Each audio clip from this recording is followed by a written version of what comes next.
à cette question que nous sommes en train de répondre. Nous avons montré que Dieu préparait déjà, et est en train de former ses enfants à la guerre. Psaume chapitre 144, 1, 2. Psaume 144. Béni soit l'Éternel mon rocher. Béni soit l'Éternel mon rocher. Qui exerce mes mains au combat. Qui exerce mes mains au combat. Mes doigts à la bataille. Ah, d'accord, bien aimé, c'est-à-dire que Dieu est en train d'exercer les gens au combat. C'est-à-dire qu'il savait qu'il y aura la guerre. Il savait qu'il y aurait un combat. Et lui-même les exerce maintenant au combat. Oui.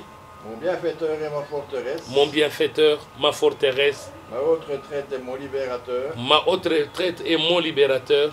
Mon bouclier, celui qui est mon refuge. Celui qui est mon refuge. Bien aimé dans le Seigneur, ici on montre que Dieu entraîne les gens au combat.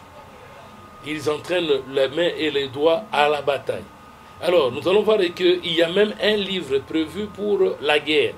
Nous allons prendre le livre de Nombre 21, 14, on nous dit quoi?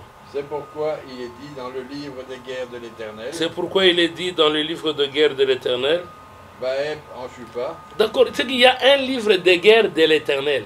Qu'est-ce qui est écrit dans le livre de guerre? Bien aimé, on montre des tactiques de guerre dans le livre de guerre. On montre les tactiques de combat dans le livre. Qu'est-ce qui est écrit dans le livre de guerre, bien aimé dans le Seigneur? Parce qu'ici on montre que cela n'est-il pas écrit dans le livre de guerre? Alors, il y a quelque chose qu'on avait écrit. On va lire un peu, découvrir ça. Nous sommes dans le livre d'Exode. Nous allons voir qu'est-ce qui a été dit et qu'est-ce qu'on a écrit. Exode 17, 8. Oui. Amalek va combattre Israël à Réphidim. On dit Amalek est venu combattre Israël à Réphidim.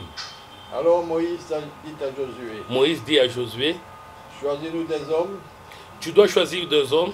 Sors et combat Amalek. Sors et va combattre Amalek. C'est-à-dire que ici, Moïse, l'homme de Dieu, l'homme selon l'homme qui est le fidèle serviteur de Dieu, il doit les combattre. Et il appelle Josué les conquérants. Josué est son chef d'état-major. Il dit, mais tu dois aller combattre Amalek. Tu dois choisir deux hommes capables. Comme nous avons montré la fois passée que dans la guerre, il faut la vigilance et la force. On doit être vigilant et on doit être aussi fort. C'est ça la tactique de guerre, bien aimé dans le Seigneur. Oui, allons-y. Demain, je me tiendrai sur le sommet de la colline, la verge de Dieu. Bien aimé dans le Seigneur, regardez un peu. Pour combattre, il y a des gens qui sont sur le champ de bataille et il y a des stratèges. Maintenant, ici, Moïse, c'est un stratège de guerre. Il ne va pas les descendre dans le lieu où s'est fait le combat. Moïse va maintenant où? Reprenez, allons-y. Alors Moïse dit à Josué. Moïse va dire à Josué. Choisis-nous des hommes. Choisis-nous deux hommes. Sors et combat Amalek. Sors et combat Amalek. Demain, je me tiendrai sur le sommet de la colline. Je vais me tenir sur le sommet de la colline. La verge de Dieu dans mes mains. La verge de Dieu dans mes mains. Josué fit ce que lui avait dit Moïse. Josué va faire ce que lui avait dit Moïse pour combattre Amalek. Et Moïse, Aaron et Hur montèrent au sommet de la colline. C'est alors que Moïse et Aaron vont monter. Moïse, Aaron et Hur montent au sommet de la colline. Lorsque Moïse élevait sa main, Israël était le plus fort. La stratégie militaire de Moïse, c'était sur la colline où se jouaient les enjeux. Moïse, lui, avait la verge de Dieu en main. Aaron et Hur étaient à ses côtés. Oui, allons-y. Lorsque Moïse élevait sa main, lorsque Moïse élevait la main, Israël était le plus fort. C'est-à-dire que les combats ne se font pas sur le champ de bataille. Sur le champ de bataille, ce n'est que la conséquence de ce qui s'est fait au sommet de la colline. Quand Moïse élève la main, Israël devient le plus fort. Quand Moïse baisse la main, Israël devient faible. Bien aimé dans le Seigneur.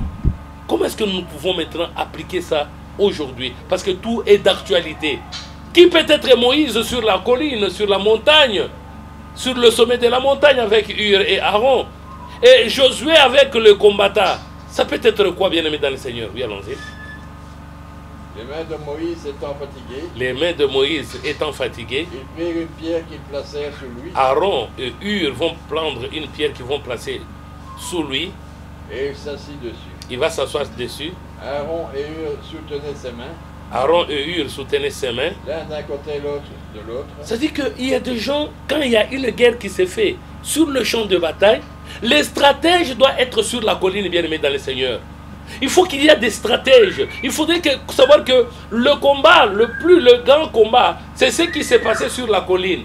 Pas sur ce qui s'est passé sur les champs de bataille. Sur les champs de bataille ne reflétait que ce qui était comme stratégie de guerre, bien aimé dans le Seigneur. C'est pourquoi nous voudrions bien que les gens se battent sur le champ de bataille, mais la réalité c'est sur la colline. C'est alors que Hur et Aaron ont compris que le combat se passe ici, à travers la main de Moïse et la verge de Dieu. Si on lève la main et que la verge est en haut, nous allons gagner le combat. Maintenant, comme les mains de Moïse se fatiguent, nous devrons soutenir les mains de Moïse, bien-aimé dans le Seigneur. Comment soutenir ceux qui sont sur le champ de combat? C'est en soutenant Moïse, bien-aimé dans le Seigneur. C'est en soutenant ce main. Oui, allons-y. Et Josué vainquit Amalek et son peuple. Josué a vaincu Amalek et son peuple Au tranchant de l'épée. au tranchant de l'épée.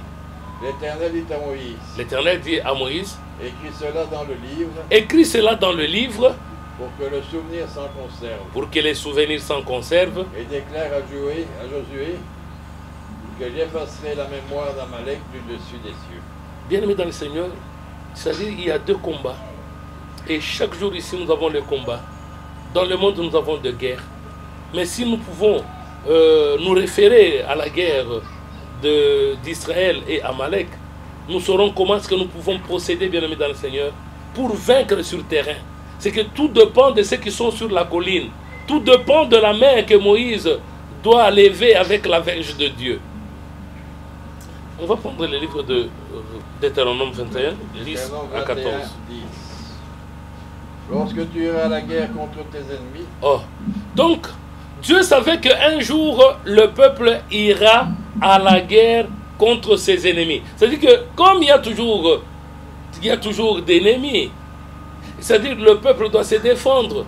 Alors, ici, on nous dit, lorsque tu iras à la guerre contre tes ennemis, voilà comment est-ce que tu dois procéder, oui. Et si l'Éternel les livre entre tes mains. Si l'Éternel livre entre tes mains tes ennemis, et que tu leur fasses des prisonniers. Et que tu fasses de tes ennemis des prisonniers. Bien aimé dans le Seigneur. Ah d'accord. C'est que les enfants d'Israël, comment est-ce que nous pouvons aller à la guerre? Et en arrivant à la guerre, nous allons dominer, nous allons dompter, nous allons prendre des prisonniers. Alors quand nous aurons pris des prisonniers, oui allons-y. Peut-être verras-tu parmi les captifs une femme belle de figure. Oh! C'est-à-dire, papa Jean, vous allez à la guerre, vous voyez une femme belle de figure. Peter, tu vas à la guerre. Tu as pris des prisonniers, comme bientôt tu iras à la guerre. Quand tu iras à la guerre, quand vous irez à la guerre, bien-aimé dans le Seigneur, ici c'est l'Éternel qui parle. Quand vous irez à la guerre, et qu'à la guerre, vous allez faire de prisonniers. Mais parmi les prisonniers, vous trouvez que parmi les captifs, il y a une femme belle de figure. Oui, allons-y. Auras-tu le désir de la prendre pour femme? Si tu as le désir de prendre cette femme-là, cette prisonnière pour femme, alors tu l'amèneras dans l'intérieur de ta maison. Tu vas l'amener dans l'intérieur de ta maison. Elle se rasera la tête et se fera les ongles. Elle doit se raser la tête et elle va se faire les ongles. Bien aimé dans le Seigneur. Oui, allons-y. Elle quittera les vêtements qu'elle portait. Elle doit quitter les vêtements qu'elle portait. Quand elle a été prise. Quand elle a été fait prisonnier. Elle demeurera dans ta maison. Elle va demeurer dans ta maison. Elle pleurera son père et sa mère pendant un mois. Elle va faire un mois en train de pleurer son père et sa mère. Après cela, tu iras vers elle. Après cela, tu iras vers elle. Tu l'auras en ta possession et elle sera ta femme. Tu l'auras en ta possession et elle sera ta femme. Si elle cesse de te plaire. Si elle cesse de te plaire.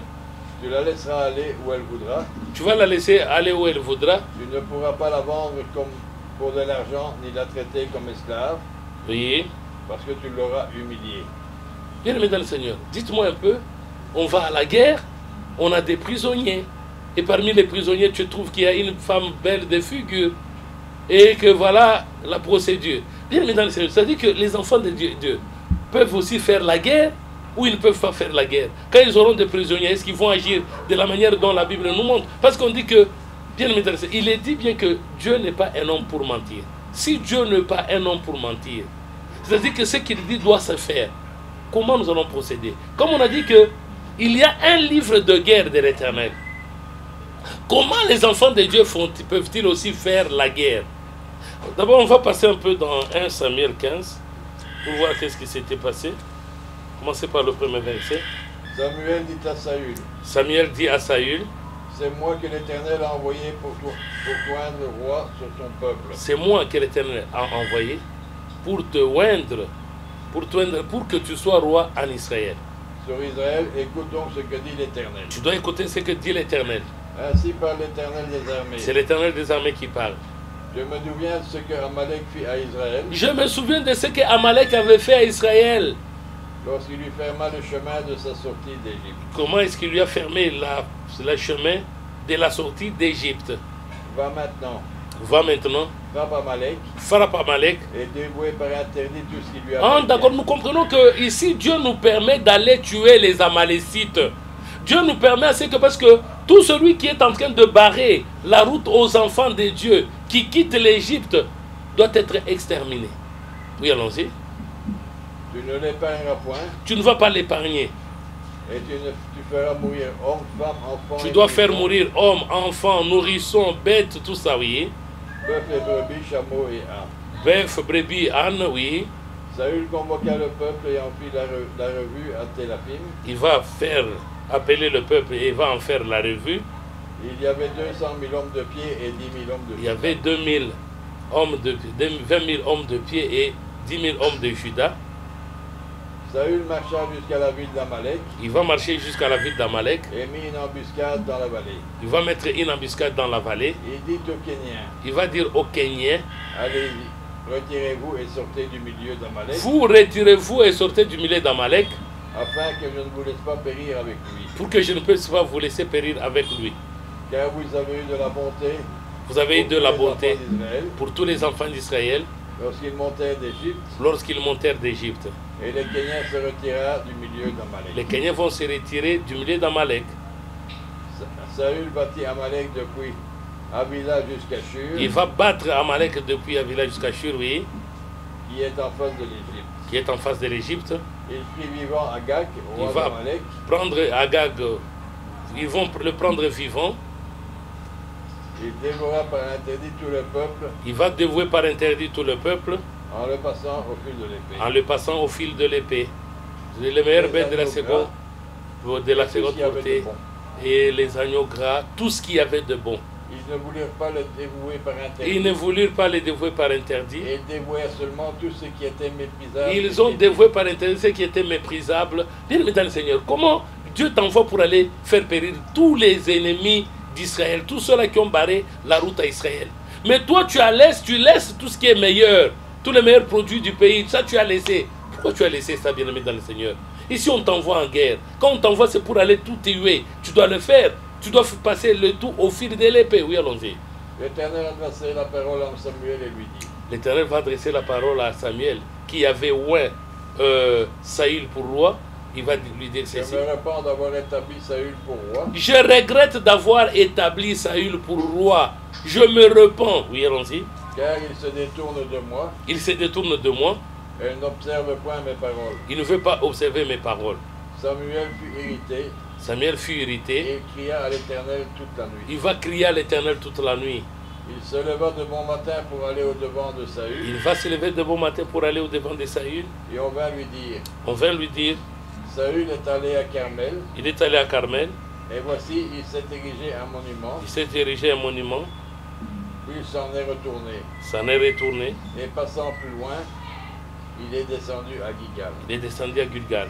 Samuel se rendit auprès de Saül, Il va se rendre auprès de Saül. et Saül lui dit, Il va lui dire, sois béni de l'Éternel, il va dire à Samuel, sois béni de l'Éternel. j'ai observé la parole de l'Éternel. J'ai observé la parole de l'Éternel. Samuel dit, Samuel dit, qu'est-ce donc que ce bêlement de brebis qui parvient à mes oreilles, qu'est-ce que ce bêlement de brebis qui parvient à mes oreilles? et ce rugissement de bœuf que j'entends? Le mugissement de bœuf que je suis en train d'entendre, ça parle. Oui, Saül répondit, il répondit, ils les ont emmenés de chez les Amalécites, ils les ont amenés de chez les Amalécites. parce que les peuples épargnaient les meilleures brebis, Il a épargné les meilleurs brebis, les meilleurs bœufs, les meilleurs bœufs, afin de les sacrifier à l'Éternel ton Dieu, pour les sacrifier à l'Éternel ton Dieu. et le reste nous l'avons dévoué par interdit. Bien aimé dans le Seigneur, on a demandé de tout tuer. Mais comment est-ce que toi tu as laissé les meilleurs produits? C'est-à-dire qu'un enfant de Dieu, comme on a dit, on te demande d'aller exterminer les ennemis d'Israël, ceux-là qui ont barré la route à Israël. Mais pourquoi tu dois les épargner, bien-aimés dans le Seigneur? C'est-à-dire qu'un enfant de Dieu, quand on t'envoie, il faut exécuter la loi de l'Éternel. Oui, allons-y. Samuel dit à Saül, Samuel dit à Saül, arrête, arrête. et je te déclarerai ce que l'Éternel m'a dit cette nuit. Oui, je vais te déclarer ce que l'Éternel m'a dit cette nuit. Et Saül lui dit, parle. Parle. Samuel dit, lorsque tu étais petit à tes yeux, Lorsque tu étais petit à tes yeux, n'es-tu pas devenu chef des tribus d'Israël? est-ce que tu n'es pas devenu le chef des tribus d'Israël? Et l'Éternel ne t'a mis pas loin L'Éternel ne t'a pas oint pour que tu sois roi d'Israël. pour que tu sois roi d'Israël. L'Éternel t'avait fait partir. L'Éternel t'avait fait partir en disant, Va, va, aidez-vous par interdit ces pécheurs, dévoue par interdit ces pécheurs, les Amalécites, les Amalécites. et tu leur feras la guerre jusqu'à ce que tu les aies exterminés. Tu vas les faire la guerre jusqu'à ce que tu vas les faire tu vas les exterminer. Pourquoi n'as-tu pas écouté la voix de l'Éternel? Pourquoi est-ce que tu n'as pas suivi la voie de l'Éternel? Pourquoi t'es-tu jeté sur le butin Pourquoi tu t'es jeté sur le butin? et as-tu fait ce qui est mal aux yeux de Tu as fait ce l'Éternel? qui est mal aux yeux de l'Éternel. Bien-aimés dans le Seigneur, nous devons savoir une chose. Un enfant de Dieu, quand Dieu te demande d'aller exterminer, il faut le faire. Quand Dieu te demande d'aller à la guerre contre un peuple, il faut le faire parce que c'est l'Éternel. Mais regarde un peu, on te dit de tout tuer, de tout exterminer. Toi, tu abandonnes, tu dis non, j'ai gardé le bon butin pour l'Éternel, j'ai gardé... non, bien-aimé dans le Seigneur. Oui, Saül répondit à Samuel, oui, j'ai bien écouté la voix de l'Éternel je viens d'écouter la voix de l'Éternel. et j'ai suivi le chemin par lequel m'a envoyé l'Éternel. J'ai suivi la voie par laquelle m'a envoyé l'Éternel. J'ai amené Agag, roi d'Amalek, J'ai emmené Agag, roi d'Amalek. et j'ai dévoué par interdit les Amalécites. J'ai dévoué par interdit les Amalécites. Mais le peuple a pris sur le butin des brebis et des bœufs, Il a pris les brebis et le bœuf comme prémisse de ce qui devait être dévoué, comme prémisse de ce qui devait être dévoué afin de les sacrifier à l'Éternel ton Dieu à Gilgal. pour les sacrifier à l'Éternel ton Dieu à Gilgal. Samuel dit, Samuel dit, l'Éternel trouve-t-il du plaisir dans les holocaustes est-ce que l'Éternel trouvait-il du plaisir dans les holocaustes et les sacrifices comme dans l'obéissance à la voix de l'Éternel? comme dans l'obéissance à la voix de l'Éternel? Voici, l'obéissance vaut mieux que les sacrifices, L'obéissance vaut mieux que les sacrifices. et l'observation de sa parole vaut mieux que la graisse et les béliers. L'obéissance, c'est plus que la veau, donc la graisse de bélier. Car la désobéissance est aussi coupable que la divination, La désobéissance, c'est comme la divination. et la résistance n'est pas moins que l'idolâtrie et les La ténèbres. résistance à l'Éternel, c'est comme l'idolâtrie. Bien aimé dans le Seigneur, nous devons comprendre parce que ici, on a envoyé le roi Saül et c'est ce qui va faire qu'il sera rejeté. Pourquoi? Parce que quand on l'a envoyé en guerre, il n'a pas respecté la voix de l'Éternel. Mais maintenant, nous, enfants de Dieu aujourd'hui, devant la guerre, qu'est-ce que nous allons faire? Allons-nous partir à la guerre? Oui ou non? On va prendre le livre de Timothée. 2 Timothée. 2 Timothée chapitre 2.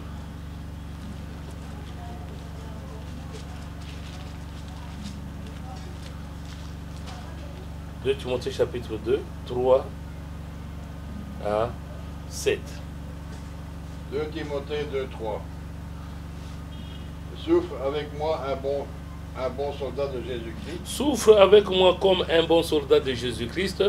Il n'est pas de soldat qui s'embrasse des affaires de la vie, Il n'y a pas de soldat qui s'embarrasse des affaires de la vie. s'il veut plaire à celui qui l'a enrôlé. Ah, d'accord, bien aimé dans le Seigneur. Ici, nous voyons que nous devenons des soldats de Jésus-Christ. En tant que tels, comment est-ce que nous allons nous comporter? Oui, allons-y.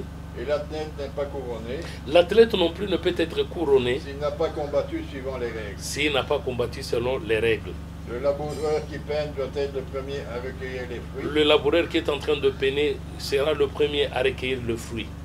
Comprends ce que je dis, Comprends ce que je dis. car le Seigneur te donnera de l'intelligence en toutes choses. Bien aimé dans le Seigneur, ici nous avons besoin que l'Éternel lui-même te donne l'intelligence pour que tu saches comment est-ce que tu dois procéder. Parce que nous avons vu qu'il y avait d'abord la guerre. Si nous allons dans l'Apocalypse, nous voyons qu'il y avait la guerre. Cette guerre, ça s'est fait avec quel genre d'armes? Et aujourd'hui, les chrétiens d'aujourd'hui, quelles sont les armes que les chrétiens doivent prendre pour la guerre? Apocalypse 12. 7 à 9. Apocalypse 12, 7. Il y eut guerre dans le ciel. Il y eut guerre dans le ciel. Michel et ses anges combattirent contre le dragon. Michel et ses anges combattirent contre le dragon. Et le dragon et ses anges combattirent. Les dragons et ses anges combattirent. Mais ils ne furent pas les plus forts. Ils ne furent pas les plus forts. Et leur place ne fut plus trouvée dans le ciel. Leur place ne fut pas trouvée dans le ciel. Et il fut précipité le grand dragon. Il fut précipité le grand dragon, Le serpent ancien, le serpent ancien, appelé le diable et Satan. et appelé le diable et Satan, Celui qui séduit toute la terre. celui qui séduit toute la terre. Il fut précipité sur la terre. Il fut précipité. Et ses anges furent précipités avec lui. Bien aimé, on dit qu'il y avait guerre dans le ciel. Cette guerre-là, c'était une guerre qui se faisait avec quelle sorte d'armes? Nucléaires, les armes atomiques, c'était quel genre d'armes, bien aimé dans le Seigneur? Et qu'est-ce qui fait qu'aujourd'hui, nous, enfants de Dieu, sommes incapables de vaincre des combats? Bon, et aujourd'hui, bien aimé, quelles que soient les armes que l'homme peut faire sur cette terre, ces gens sont incapables d'arriver jusqu'à Dieu. Mais maintenant, nous, en tant que serviteurs de Dieu, quelles sont les armes que nous allons prendre pour aller nous battre? Nous avons vu la fois passée que Jésus-Christ n'était pas venu pour la paix, mais il est venu pour l'épée. Bon, si on prépare l'épée, Luc chapitre 22. Luc chapitre 22. Luc 22, 35 à 38. Luc 22, 35. Il leur dit encore, Il leur dit encore, quand je vous ai envoyé sans bourse, sans je vous avais envoyé sans bourse, sans sac sans sac, et sans souliers, avez-vous manqué de quelque chose? est-ce que vous avez manqué de quelque chose? Ils répondirent de rien. De rien. Et il leur dit, Il leur dit, maintenant au contraire, maintenant au contraire, que celui qui a une bourse la prenne, que celui qui a une bourse la prenne, que celui qui a un sac prenne également, que celui qui a un sac le prenne également, et que celui qui n'a point d'épée vende son vêtement et achète une épée. que celui qui n'a pas d'épée vende son vêtement et achète une épée. Bien-aimés dans le Seigneur, est-ce que vous avez une épée? Avez-vous d'épée avec vous? Parce qu'on dit que celui qui manque d'épée vende son vêtement et achète une épée. Oui, allons-y. Car je vous le dis, Car je vous l'ai dit, il faut que cette parole qui est écrite s'accomplisse en moi. il faudrait que cette parole qui est écrite, s'accomplisse en moi. Et il a été mis au nombre des malfaiteurs. Il a été mis au nombre de malfaiteurs. Et en ce qui me concerne, est sur le point d'arriver. Ce qui me concerne est sur le point d'arriver. Ils dirent, Seigneur, voici deux épées. Seigneur, voici deux épées. Et Il leur dit. Ah, d'accord, nous voyons ici qu'on a présenté à Jésus des épées. Et il a dit, cela suffit. Maintenant, bien-aimés dans le Seigneur, nous, enfants de Dieu, allons-nous combattre nos ennemis, oui ou non? Si nous allons les combattre, l'épée avec laquelle nous allons combattre, c'est quel genre d'épée? Une machette? Ça sera quoi, bien-aimés dans le Seigneur? Si nous allons prendre des couteaux, qu'est-ce que nous allons prendre pour aller à la guerre? Parce que nous avons vu David prendre dans les torrents de pierre pour aller combattre Goliath. Et nous avons vu comment est-ce qu'il est parti avec le nom de l'Éternel. Nous allons faire comment? On va prendre 1 Corinthiens, chapitre 2, 9 à 14.